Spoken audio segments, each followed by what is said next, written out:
اور اسی معاملے پر بریگیڈیئر ریٹائرڈ وقار حسن اور بریگیڈیئر ریٹائرڈ راشد ولی کہتے ہیں کہ پاکستان نے کلبھوشن یادیو کی گرفتاری پاکستان کی بہت بڑی کامیابی ہے جس نے دنیا بھر میں بھارت کا چہرہ بے نقاب کیا۔ انہوں نے کہا کہ بھارت جگ ہسائی سے بچنے کے لیے کونسلر رسائی کا ڈرامہ رچاتا ہے، یہ سیدھا دہشت گردی کا کیس ہے۔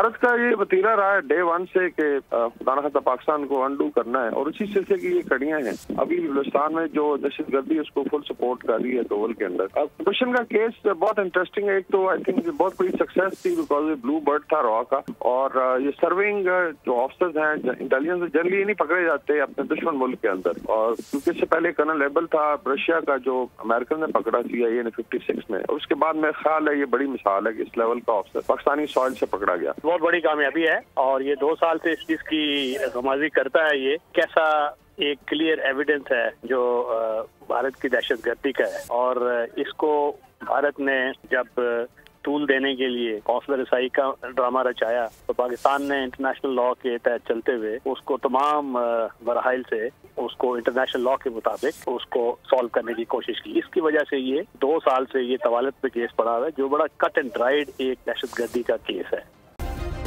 سبسکرائب کریں اور بیل دبائیں تاکہ کوئی خبر رہ نہ جائے۔